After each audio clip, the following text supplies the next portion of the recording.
Hello, people of the internet. I missed making more professionally executed videos and have been dying to kick off this new format, and what better way than to give you my off-the-cuff thoughts on the Ballad of Songbirds and Snakes movie while you enjoy me very amateurly stumbling through a digital drawing I made of the characters as I was reading the book. Before I ramble on any longer, let's get right to it. I want to start first off by saying, oh my gosh, this movie was incredible. I state that now because I fear after watching this video you might think that I was disappointed in the movie or had more complaints than compliments, but that is absolutely not the case. I have an overly critical eye for movies, so of course there is going to be things I had complaints about or criticisms for, even if the movie was fantastic, which it was. But I also am just going to have more articulated thoughts on the things I didn't like than the things I did like. So you will hear more details on my criticisms, but make no mistake, I loved this movie. I read the book beforehand, absolutely devoured it, and despite knowing everything that would happen, I was on the edge of my seat the entire time watching the movie. All the action was executed exactly as I would have pictured in the book, with the same level of emotional depth and intensity. The biggest thing I would have to congratulate this movie on is the casting, because oh my gosh, even if some of them weren't exactly what I pictured while I was reading the book, they still felt like the characters just because of how well they were acted out.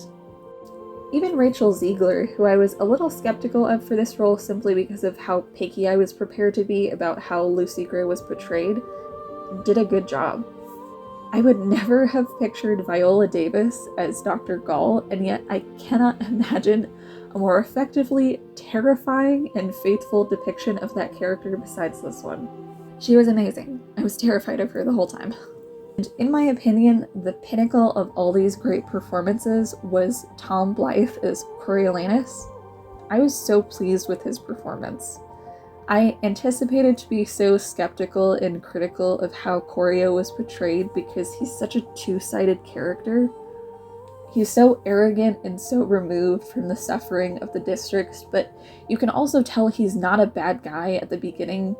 He's also 17, so there's that. He's technically still a kid himself. But I was extremely pleased with Tom Blythe's performance. He had that stone-faced quality that was so evident in how Corio is described in the book, but also delivered pretty incredible emotional performances as well. When he cries after Sejanus gets hanged, I was stricken by how sincere and heart-wrenching his performance was. I think those emotional performances was what created that morally gray, complex characterization that Corio had, even without the internal monologue that outlined the ethical struggle he was having inside in the book. I was even okay with some of the things that they left out or tweaked in the movie, because they were either inconsequential or understandable for transitioning the material from book to film. If I wanted to be a super stickler over it not being a one-to-one recreation, there were dozens of things I could complain about. If I wanted to be well, it was a rat at the zoo that gave Jessup the rabies, not a bat on the train, I could do that. But the difference doesn't matter, at least not to me, so it would be silly for me to complain about it.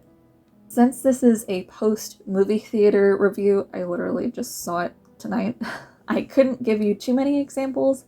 There are a few instances in which the tweaks they made seem to be for the purpose of cutting out the middleman in some scenes. For example, if I'm remembering correctly, the mechanism in which Corio finds out Sejanus snuck into the arena goes like this. The mentors leave the arena because it's late at night. Corio is already back at the penthouse where his family is watching the live broadcast of the games, and Sejanus' mom calls Corio because he never got home. They all see Sejanus in the arena on the broadcast, and Corio goes back to the arena and is blackmailed by Gall into going after him.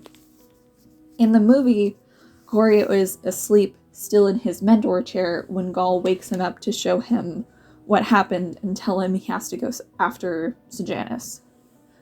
By the way, if I stumble over any of the names, it's because there was so many names that I read differently when I'm reading the book than they're pronounced in the movie. So the whole time I was reading the book, I was pronouncing his name Sejanus. So if I'm stumbling over that name, that's why.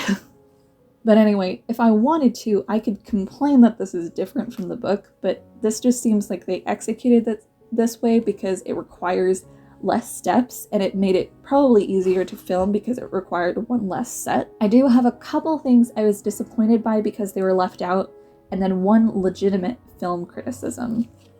My disappointments were that my favorite scene from the book out of the intense/emotional scenes was Arachne Crane's funeral and Brandy's public execution, and this scene was completely left out of the film. I was pretty devastated by this. It's not like this is a scene that wouldn't have translated well to the screen. That scene was gut-wrenching in the book, and it involved the most potential for visual spectacle with the funeral procession and whatnot, so it was really odd to me that it was left out. It's one of the scenes I was most anticipating the execution of. I was also really confused that we did not see Clemencia again after she gets bitten by the snake. What the heck, guys? Not only is she a prominent secondary character, to me she's even important to include for Koryo's characterization. She is a constant reminder of the consequences of Koryo's willingness to make ethically gray choices, but it also lends itself to Koryo's good side by showing how he attempts to gain her forgiveness afterwards, and he genuinely seems remorseful over being partially responsible for her being injured and almost killed, and later he finds out permanently damaged, possibly. And he genuinely wants to make up with her. My one legitimate criticism from like a film perspective was that the pacing seemed way too fast. The movie flew by for how long it was, and that is partially a good thing. Most movies are way too long for me these days. But on the other hand, it almost felt like the movie didn't allow most of the emotional beats of the story to sit with the audience because of how quickly everything happened. Particularly the latter half of the story after Koryo joins the Peacekeepers. A lot of the more serious or character developing events of the story happened during this chapter, and I think the movie pacing was far too fast for it to be emotionally effective. And yeah, they do show where he's coming from in other scenes. I feel like this aspect was really lacking in the film because they didn't take the time to show his emotional journey. In general, I do wish they had taken more time to express the emotional beats of the story and deepen the character development, but all in all, it was an excellent adaptation. Especially, another thing I really liked about it was, and this is just me, but some of the physical assets of the story, like the square where the penthouse is, and the arena,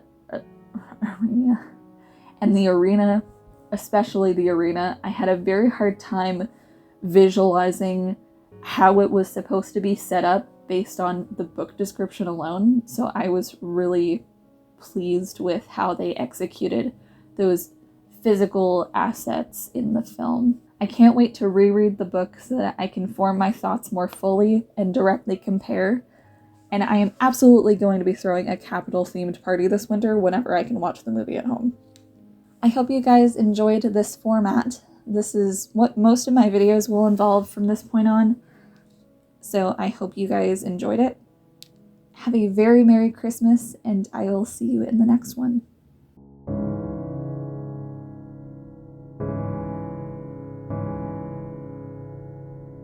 Also, I was pretty bummed out that they never had her say "It's not over till the Mockingjay sings." I was disappointed by that too.